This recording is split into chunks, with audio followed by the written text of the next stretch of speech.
ओम श्री विष्णवे नमः। हरे कृष्ण। आप सभी का दिन शुभ हो। आज आप सुनेंगे वैशाख मास महात्म्य के दूसरे दिन की कथा। आज दिनांक है 14 अप्रैल और दिन है सोमवार और आज वैशाखी का पर्व भी है। आप सभी श्रोताओं को वैशाखी की बहुत बहुत शुभकामनाएं। आज सुनिए वैशाख मास महात्म्य के दूसरे दिन की कथा और कथा के अंत में आप श्री विष्णु चालीसा पाठ भी सुनेंगे। अब सुनिए आज की कथा। और आज भी वैशाख मास महात्म्य का अध्याय शुरू करने से पहले आपको भगवान की एक ऐसे ही भक्त की कहानी सुनाऊंगी जिसे सुनकर आपके मन में भगवान के प्रति भक्ति और भी बढ़ जाएगी। भगवान के प्रति भक्ति की कहानियां तो आप सभी ने बहुत सुनी होंगी और आप सभी ये भी जानते होंगे कि दो तरह के लोग होते हैं। एक वो जो भगवान में अटूट श्रद्धा अटूट विश्वास रखते हैं और भगवान को मानते हैं। दूसरे वे लोग जो भगवान में न तो आस्था रखते हैं और न ही ये स्वीकार करने को तैयार होते हैं कि भगवान हैं। यानी कि दो तरह के लोग होते हैं, आस्तिक जो भगवान को मानते हैं और नास्तिक जो भगवान को बिल्कुल भी नहीं मानते। अब भगवान के प्रति जिसके मन में भक्ति होती है, भगवान तो अपने ऐसे भक्तों की हमेशा सुनते हैं। हाँ, ये बात जरूर है कि कभी कभी भगवान कुछ देर से सुनते हैं, लेकिन सुनते जरूर हैं। और देर से सुनने के पीछे भी कारण यही होता है कि सभी को अपने अपने जो भी कर्म है, चाहे वो इस जन्म के हो या पूर्व जन्म के हो, जरूर भुगतने होते हैं।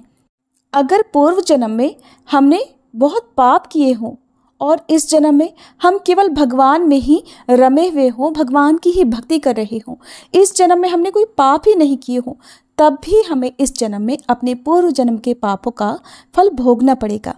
और भगवान भी जब तक हमारे पाप पुण्यों का हिसाब किताब बराबर नहीं हो जाता, तब तक अपनी कृपा करते ही नहीं हैं। ऐसे ही एक कहानी है एक बूढ़े बाबा की। एक बूढ़े बाबा जो अपने पूरे जीवन भर सिर्फ राम नाम जपते रहे, भगवान की भक्ति करते रहे और अब वे बूढ़े हो चुके थे। सिर्फ बूढ़े नहीं हुए थे, बल्कि इतने कमज़ोर हो चुके थे कि अब वो बिना किसी की सहायता के अपनी जगह से हिल डुल भी नहीं सकते थे, उठ भी नहीं सकते थे। ऐसी स्थिति में भी उन्होंने अपने मुंह से राम नाम को अपने से अलग नहीं होने दिया। कष्ट चाहे कितना भी था, बुढ़ापा उन्हें चाहे कितना भी सता रहा था, लेकिन उनके मन में राम नाम और हृदय में भक्ति बराबर जगी हुई थी। सारा दिन बिस्तर पर पड़े पड़े वह बूढ़े बाबा बस राम नाम जपते रहते और राम नाम लेने के कारण उन्हें अपनी तकलीफ़ों को बर्दाश्त करने की शक्ति भी मिल रही थी। वह बूढ़े बाबा इतने कमज़ोर हो गए थे, इतने निःशक्त हो गए थे कि अपने नित्य कर्म भी वे अकेले उठकर नहीं कर सकते थे। उनके परिवार में उनके 2 बेटे भी थे, तो वे ही उनके नित्य कर्म करने में उनकी सहायता किया करते थे। जब बीमारी के कारण, बुढ़ापे के कारण बूढ़े बाबा बिस्तर से लग गए, तब शुरुआत में तो उनके वे बेटे बिना कुछ कहे खुद ही अपने बूढ़े पिता की सहायता कर दिया करते थे। फिर धीरे धीरे ये हुआ कि जब उनके पिता उन्हें आवाज़ लगाकर बुलाते तब वे आते। फिर धीरे धीरे ये होने लगा कि कई आवाज़ें लगाने के बाद वे उनकी सहायता करने के लिए आते।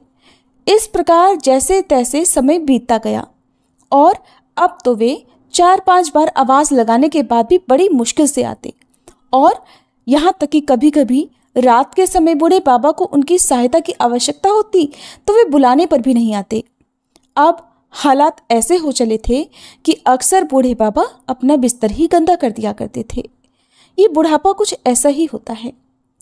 कभी कभी इस बुढ़ापे के कारण ऐसे ऐसे दिन देखने पड़ते हैं जो शायद कभी किसी ने सोचा भी नहीं होगा।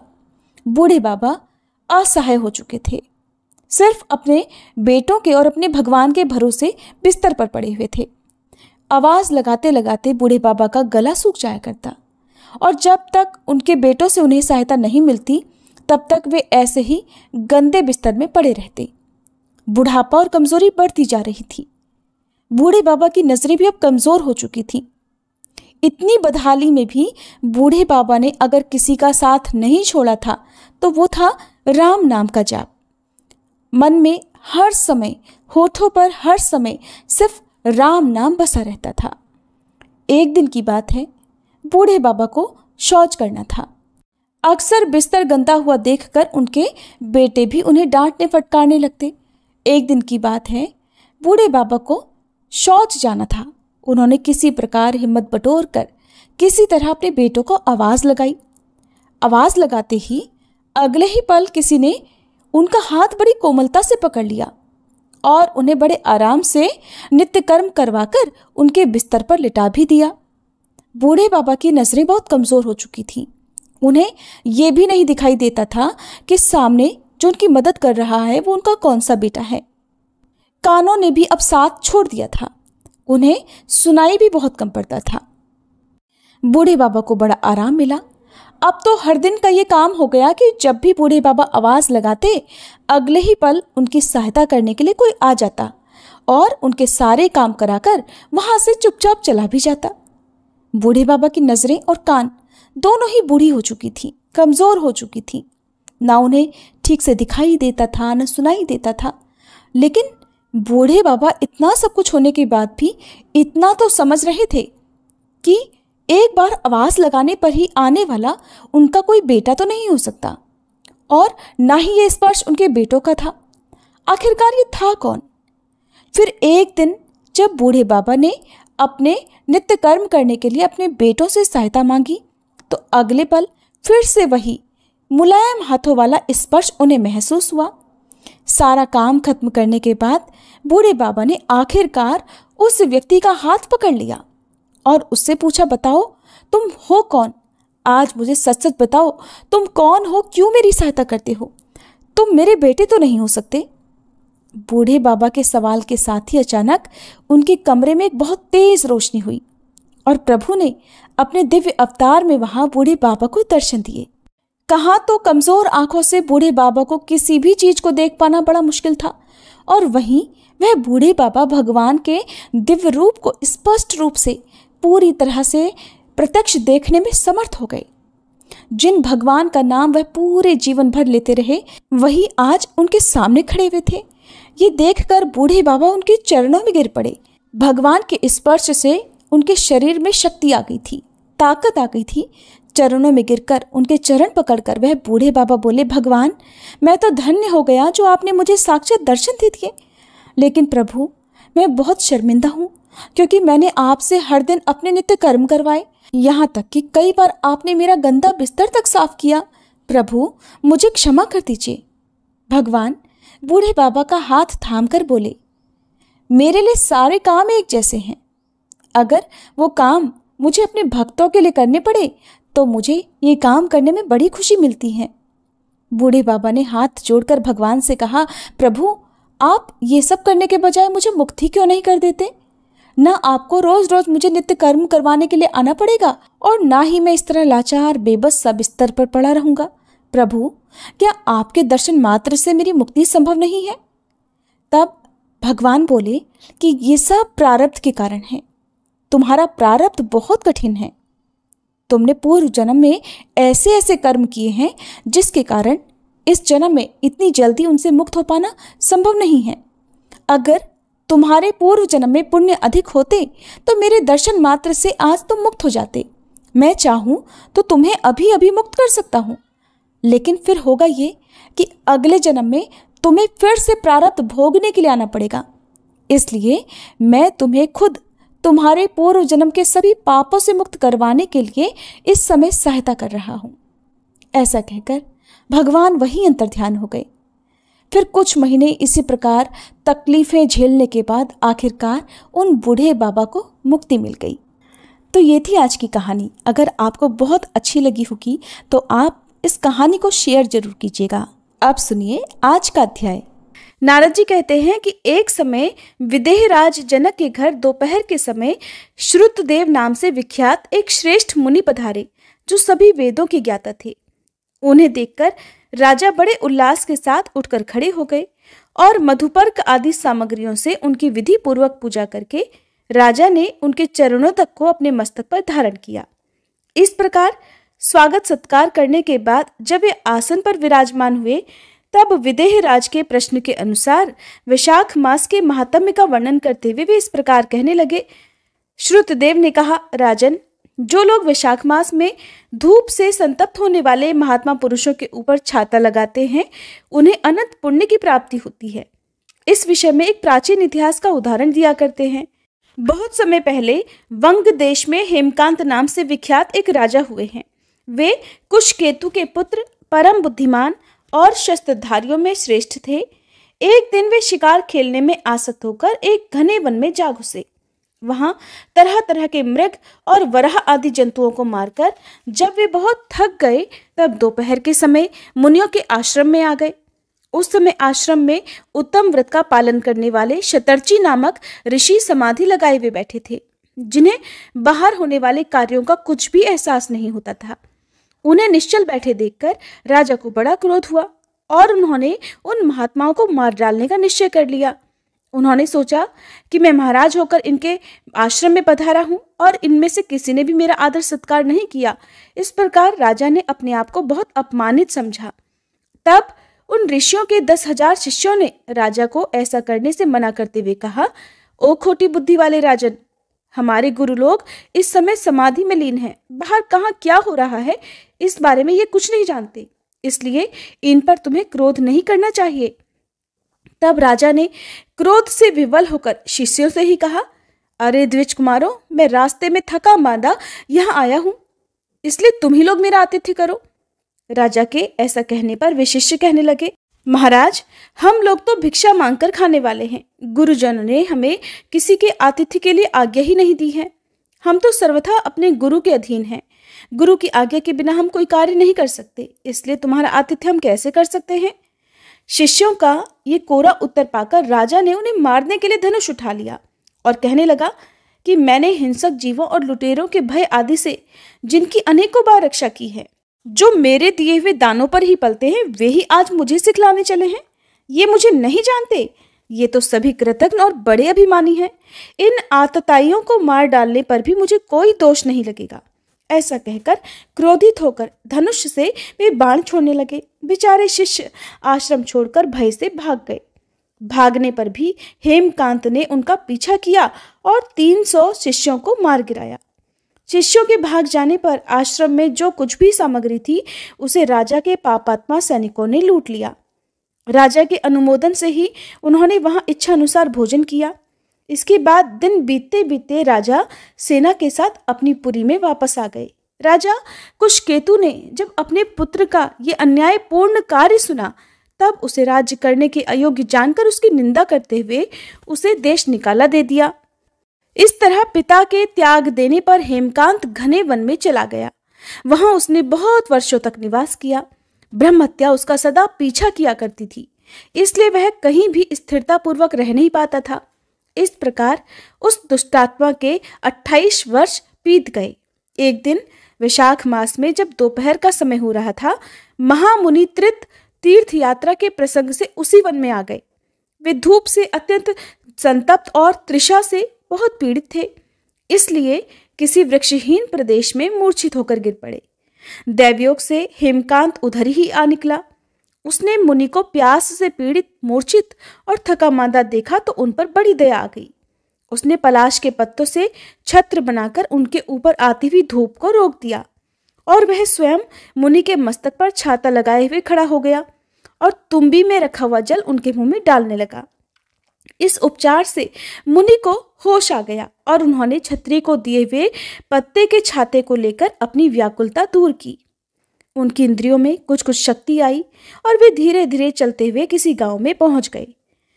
उस पुण्य के प्रभाव से हेमकांत की 300 ब्रह्महत्याएं नष्ट हो गई, जो उसने उस आश्रम में शिष्यों को मारकर अर्जित की थी। उसी समय यमराज के दूत हेमकांत को लेने के लिए वन में आए। उन्होंने उसके प्राण लेने के लिए उसमें संग्रहणी रोग पैदा कर दिया। उस समय प्राण छूटने की पीड़ा से छटपटाते हुए हेमकांत ने 3 अत्यंत भयंकर यमदूतों को देखा, जिनके बाल ऊपर की ओर उठे हुए थे। उस समय अपने कर्मों को याद करके वह मौन हो गया। छत्रदान के प्रभाव से उसको भगवान विष्णु का स्मरण हो आया। उसके स्मरण करने पर भगवान महाविष्णु ने विश्वक्सेन से कहा कि तुम शीघ्र जाओ, यमदूतों को रोको और हेमकांत की रक्षा करो। अब वह निष्पाप होकर मेरा परम भक्त हो गया है। उसे नगर में ले जाकर उसके पिता को सौंप दो। साथ ही मेरे कहने से कुशकेतु को यह भी समझाना कि तुम्हारे पुत्र ने अपराधी होने पर भी वैशाख मास में छत्रदान करके एक मुनि की रक्षा की है, इसलिए अब वह पाप रहित हो गया है। इस पुण्य के प्रभाव से वह मन और इंद्रियों को अपने वश में रखने वाला, दीर्घायु, शूरता और उदारता आदि गुणों से युक्त और तुम्हारे समान ही गुणवान हो गया है। इसलिए हे राजन, अपने इस महाबली पुत्र को तुम राज्य का भार संभालने के लिए नियुक्त कर दो। भगवान विष्णु ने तुम्हें ऐसी ही आज्ञा दी है। इस प्रकार राजा को आदेश देकर हेमकांत को उनके अधीन करके फिर यहाँ वापस लौटाओ। भगवान विष्णु का ये आदेश पाकर महाबली विश्वक्सेन ने हेमकांत के पास आकर यमदूतों को रोका और अपने कल्याणमय हाथों से उसके सब अंगों में स्पर्श किया। भगवत भक्त के स्पर्श से हेमकांत के सारे रोग क्षण भर में ही दूर हो गए। इसके बाद विश्वक्सेन उसके साथ राजा की पुरी में गए। उन्हें देखकर महाराज कुशकेतु ने आश्चर्ययुक्त होकर भक्तिपूर्वक मस्तक झुकाकर पृथ्वी पर साष्टांग प्रणाम किया और भगवान के पार्षद का अपने घर में प्रवेश कराया। वहां तरह तरह के स्तोत्रों से इनकी स्तुति और वैभवों से उनका पूजन किया। इसके बाद महाबली विश्वक्सेन ने अत्यंत प्रसन्न होकर राजा को हेमकांत के विषय में भगवान विष्णु ने जो भी संदेश दिया था वह सब यथानुसार कह सुनाया। उसे सुनकर कुशकेतु ने पुत्र को राज्य पर बिठा दिया और खुद विश्वक्सेन की आज्ञा लेकर पत्नी सहित वन को प्रस्थान कर दिया। इसके बाद महामना विश्वक्सेन हेमकांत से पूछकर और उसकी प्रशंसा करके श्वेत द्वीप में भगवान विष्णु के समीप चले गए। तभी से राजा हेमकांत वैशाख मास में बताए हुए भगवान की प्रसन्नता को बढ़ाने वाले शुभ धर्मों का प्रतिवर्ष पालन करने लगे। वे ब्राह्मण भक्त, धर्मनिष्ठ, शांत, जितेंद्रिय, सभी प्राणियों के प्रति दयालु और संपूर्ण यज्ञों की दीक्षा में स्थित रहकर सभी प्रकार की संपदाओं से संपन्न हो गए। उन्होंने पुत्र, पौत्र आदि के साथ सभी भोगों का उपभोग करके अंत में भगवान विष्णु का लोक प्राप्त कर लिया। वैशाख सुख से साध्य अतिशय पुण्य प्रदान करने वाला है। पाप रूपी ईंधन को अग्नि की तरह जलाने वाला, परम सुलभ तथा धर्म, अर्थ, काम, मोक्ष चारों पुरुषार्थों को देने वाला है। जय श्री कृष्ण। आज का अध्याय समाप्त हुआ। अब सुनिए बांदरी की कहानी। एक बार एक राजा था। वह वैशाख मास में प्रतिदिन ब्रह्म मुहूर्त में उठकर गंगा जी में स्नान किया करता था। राजा का आदेश था कि मुझसे पहले गंगा जी में कोई भी स्नान नहीं करेगा। राजा जब गंगा जी में स्नान करने जाते तो उन्हें प्रतिदिन शांत जल की जगह पर हिलता हुआ जल दिखाई देता था। तब राजा को संदेह हुआ कि निश्चय ही मुझसे पहले कोई हर दिन आकर गंगा जी में स्नान करके चला जाता है।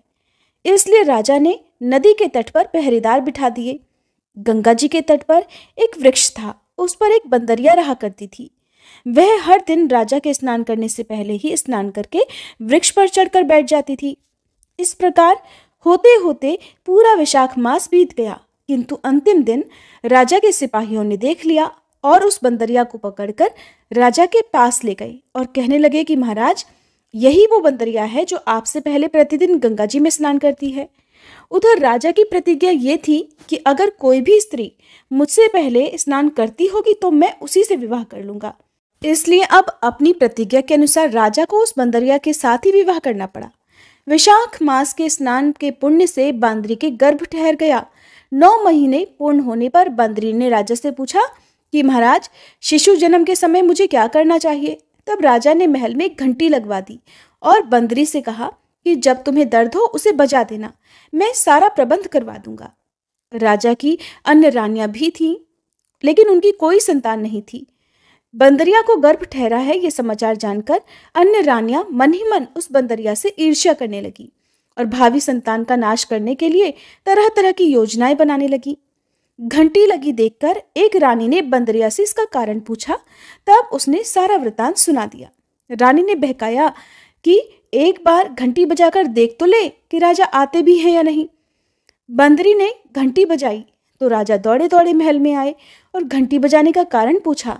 तब बंदरिया बोली, महाराज, मैंने तो रानियों के कहने से ही घंटी बजाई थी। तब रानियों ने राजा से कहा कि महाराज, ये तो पशु है, न जाने कितनी बार घंटी बजाएगी। ऐसा कहकर रानियों ने राजा से कहकर उस घंटी को हटवा दिया। कुछ दिनों के बाद बंदरिया के शिशु जन्म का समय आया तो उसने अन्य रानियों से पूछा कि रानियों, अब मैं क्या करूं? तब रानी कहने लगी कि तुम आंखों पर पट्टी बांधकर सो जाओ। उधर बंदरी के वैशाख मास के स्नान के पुण्य प्रताप के रूप में उसे एक सुंदर पुत्र हुआ। शिशु के जन्म होते ही उसके रोने से पहले ही रानियों ने उसे एक टोकरी में रखकर दासी को दे दिया और आदेश दे दिया कि इसे जाकर नदी में बहाओ। और इधर रानियों ने उस शिशु की जगह पर एक पत्थर वहां पर रख दिया। राजा को भी कहला दिया कि महाराज, बंदरिया ने तो एक पत्थर को जन्म दिया है।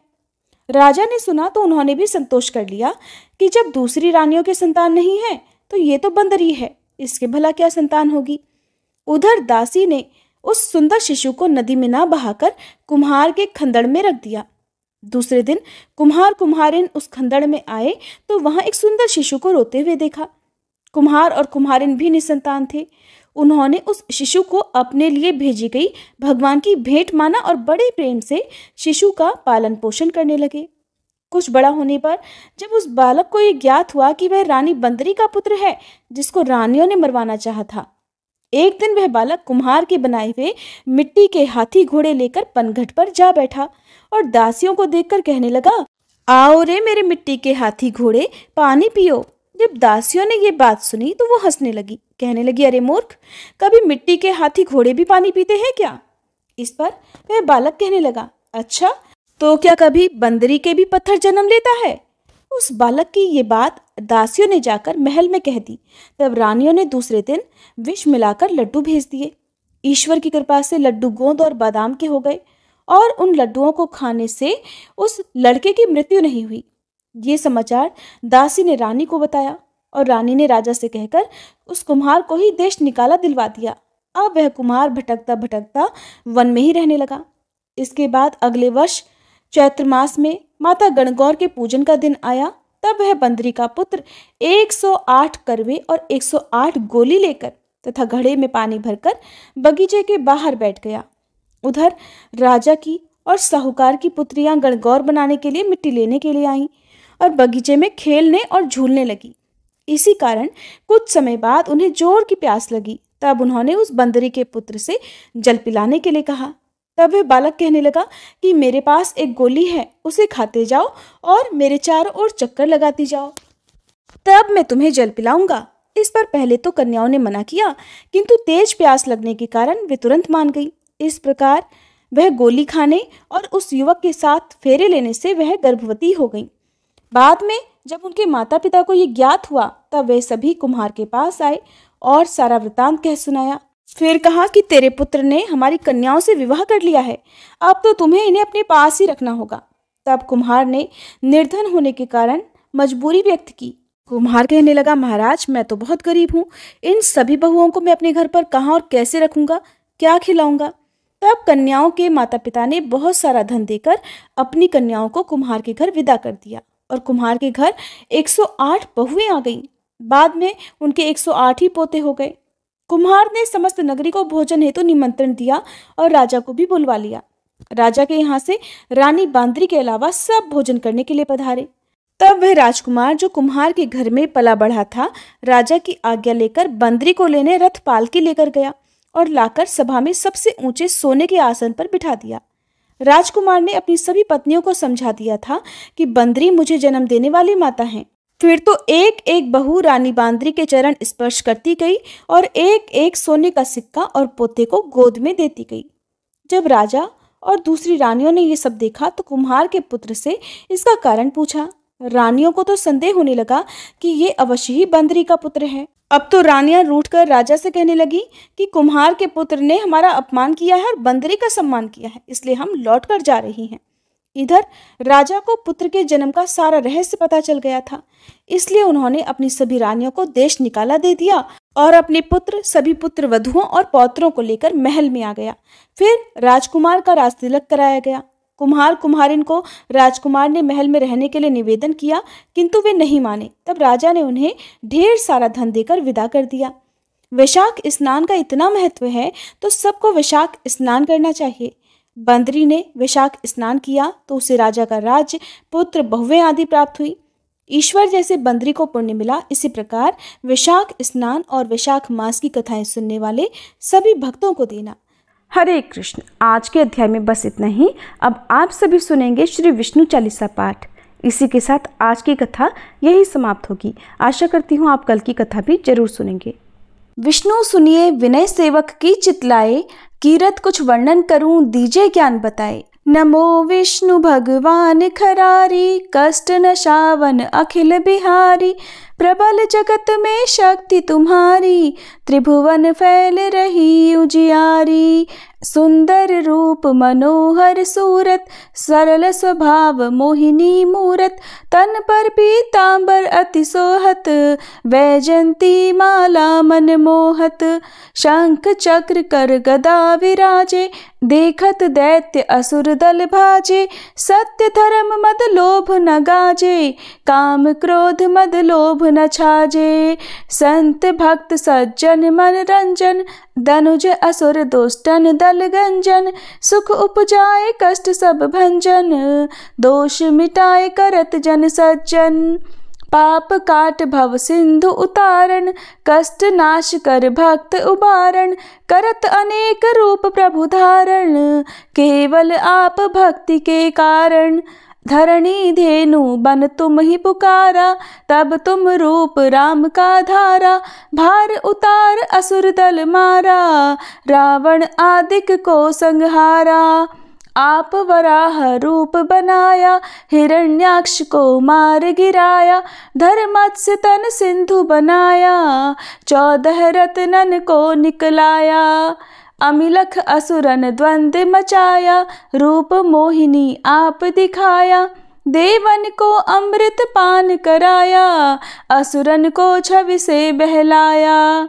कूर्म रूप धर सिंधु मझाया, मंदराचल गिरि तुरत उठाया। शंकर का तुम फंद छुड़ाया, भस्मासुर को रूप दिखाया। वेदन को जब असुर डुबाया, कर प्रबंध उन्हें ढूंढवाया। मोहिनी बनकर खल ही नचाया, उस ही कर से भस्म कराया। असुर जलंधर अति बलदाई, शंकर से उनकी लड़ाई। हार पार शिव शकल बनाई, कीन सती से छल खल जाई। सुमिरन कीन तुम्हें शिव रानी, बतलाई सब विपत कहानी। तब तुम बने मुनीश्वर ज्ञानी, वृंदा की सब सुरति भुलानी। देखत 3 दनुज शैतानी, वृंदा आए तुम्हें लपटानी।